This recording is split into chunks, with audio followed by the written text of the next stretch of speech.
sitting in the stage.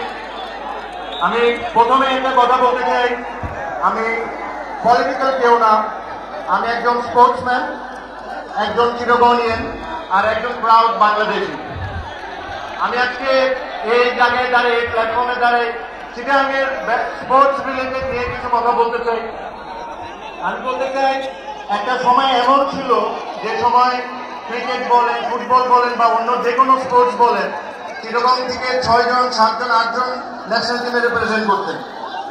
But last 15-16 last 10-15 বছর ধরে আমরা দেখছি যে চিটাগাং থেকে হার্ডলি 1 জন বা 2 জন ক্রিকেটে বলেন বা ফুটবলে বলেন বা অন্য যে কোনো স্পোর্টসে ন্যাশনাল টিমে রিপ্রেজেন্ট করছেন। তো এটার আনসারটা আমাদেরকে খুঁজে বের করা খুব ইম্পর্টেন্ট, যে কেন চিটাগাংয়ের মতো এত বড় একটা ডিভিশনে আমরা স্পোর্টসম্যান প্রডিউস করতে পারছি না। আমার কাছে মনে হয় যদি একটা অনেস্ট আনসার এটার আপনারা জানতে চান, তাহলে এই আনসারটা আপনাদের নিজেদের দিতে হবে। চট্টগ্রামের তরুণ সমাজ ছক্কা মেরে দিয়েছে। আসলে চট্টগ্রামের তরুণরা আজকে ছক্কা মেরেছে। বাংলাদেশের সবচেয়ে বড় শক্তি হচ্ছে এই তরুণরা। শক্তি আগামী দিনে এই তরুণরা বিগত স্বৈর শাসক শেখ হাসিনা, ফ্যাসিস্ট শেখ হাসিনার পতনের মূল শক্তি ছিলেন আপনারা সবাই। এর পূর্ণ কৃতিত্ব চট্টগ্রামের ক্রিয়াগুলো হয়েছে আপনাদের অবদানের মাধ্যমে, তার জীবনদানের মাধ্যমে, তার নেতৃত্বে আপনারা উপস্থিত হয়েছেন। আপনাদের নেতৃত্বে চট্টগ্রামে সেদিন আন্দোলন হয়েছিল। এই কৃতিত্ব চট্টগ্রামের আন্দোলনের কৃতিত্ব চট্টগ্রামের তরুণদের আমরা দিতে হবে। ছাত্রদল, যুবদল, স্বেচ্ছাসেবক দলের সর্বস্তরের নেতা কর্মীরা সেদিন বুক পেতে দিয়েছিল গুলির সামনে, প্রাণ দেওয়ার জন্য প্রস্তুত ছিল। সেদিন তরুণদের বলছে,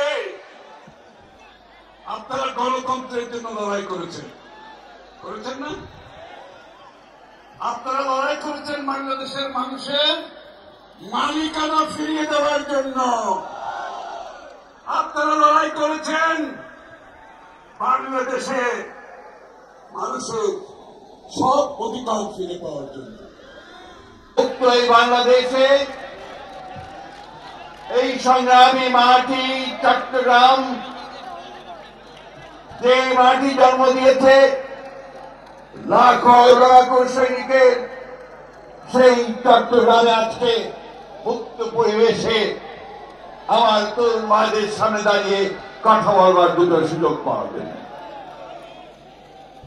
প্রিয় তরুণ ভাইয়েরা, আমি আমার বক্তব্যের শুরুতেই সম্মান জানাতে চাই, স্মরণ করতে চাই আমাদের সেই মহান নেতা, মহান পথ প্রদর্শক, মহান দার্শনিক শহীদ প্রেসিডেন্ট জিয়াউর রহমানের প্রতি, যিনি আপনাদের এই চট্টগ্রামে ঘোষণা দিয়েছিলেন বাংলাদেশের স্বাধীনতা। এই জন্য আপনাদেরকে নিশ্চয়ই আমরা একটু আলাদা চোখে দেখি তোলার মানুষ। প্রিয় তরুণ বন্ধুরা, শ্রদ্ধা জানাই আজকে যেখানে কালো কাপড় পরে বসে আছেন এক ভদ্রলোক, তার নাম আমি জানি না, কিন্তু তার ছেলের নাম আমি জানি। যে ছেলে প্রথম সাদাত আমাদেরকে এই ফ্যাসিস্ট হাসিনাকে সরানোর পথকে পরিষ্কার করে দিয়েছিল, সেই ওয়াসিমকে অসংখ্য মানুষ বাদ দিয়েছে। একজন দুইজন নয়, লক্ষ মানুষ তার নির্যাতিত হয়েছে, হাজার হাজার তরুণ প্রাণ দিয়েছে। দীর্ঘ 15 বছর হাসিনা আমাদের গোটা জাতির উপরে নির্যাতন চালিয়েছে। 60 লক্ষ মানুষের বিরুদ্ধে মিথ্যা মামলা দিয়েছে, 20,000 মতো মানুষকে হত্যা করেছে, 1700 মানুষের উপর মানুষকে গুম করে দিয়েছে। আজকে আমাদের সবচেয়ে প্রিয় নেত্রী দেশের খালেদা জিয়াকে 6 বছর কারাগারে অন্তরীণ করে রেখেছিল বন্ধুগণ।